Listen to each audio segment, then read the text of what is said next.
আল্লাহ আমার কথায় কোনো মনোযোগ দিবেন না। আমার দোয়া তার নিকট গুরুত্বহীন। আল্লাহর উপর আশা ধরে রাখা অথবা তার উপর ভরসা ধরে রাখা। পর্ব ১। আসসালামু আলাইকুম। আজকে আমরা একটা টপিক নিয়ে কথা বলবো। আল্লাহর উপর আশা ধরে রাখা বা তার উপরে ভরসা ধরে রাখা। আজকের দিনে অনেকের জন্য কঠিন হয়ে গেছে। অনেকের জন্য এই বিষয়টা মেনে নেওয়া বেশ কঠিন যে আল্লাহ তার কথা শুনবেন। তারা হয়তো অনেক লম্বা সময় ধরে কোনো খারাপ অবস্থার মধ্য দিয়ে গিয়েছে। তারপর তারা মনে মনে ধরে নেন যে আল্লাহ আমার কথায় কোনো মনোযোগ দিবেন না, আমার দোয়া তার নিকট গুরুত্বহীন।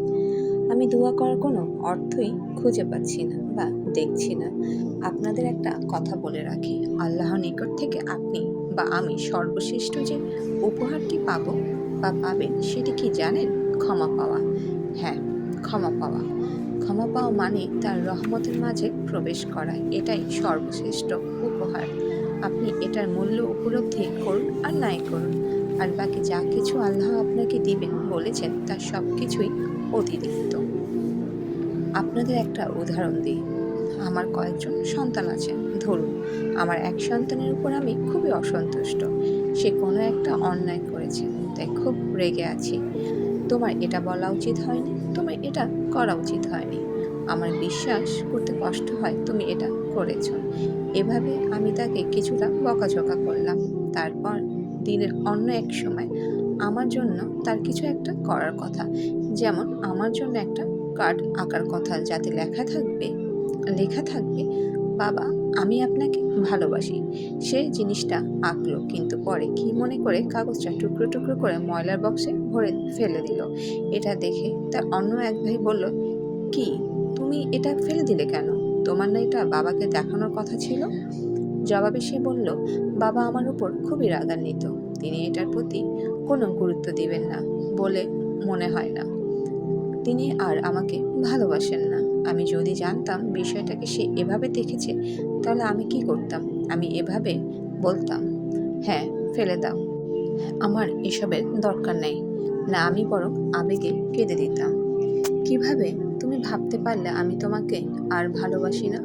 হ্যাঁ, তুমি অন্যায় করেছো, ভুল করেছো, কিন্তু তুমি এখনো আমার সন্তান। তুমি হাজারবার ভুল করলেও আমি তোমাকে ভালোবাসবো। যদিও আমি তোমার উপর রাগান্বিত, কিন্তু তোমাকে এখনো আমি ভালোবাসি। আমাকে ওই কার্ডটি এনে দাও, আমি সেটা ফ্রেমে বাঁধিয়ে রাখবো, ময়লার বাক্স থেকে নিয়ে গ্লাসের ফ্রেমে টাঙিয়ে রাখবো, সারা জীবন ধরে যত্ন করে রাখবো। তোমার সেই কার্ডটা তুমি আমাকে এনে দাও।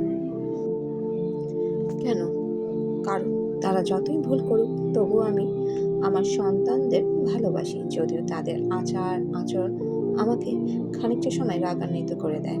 এটা শুধু আমার ও আমার সন্তানের সম্পর্ক, কিন্তু এখানে আমি আমার সন্তান নিয়ে কথা বলছি না।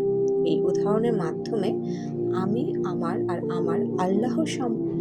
আল্লাহর সম্পর্ক নিয়ে কথা বলছি। আমি আল্লাহর অবাধ্যতা করি, ভুল করি, তবু আল্লাহ আমাকে বকাঝকা করেন না।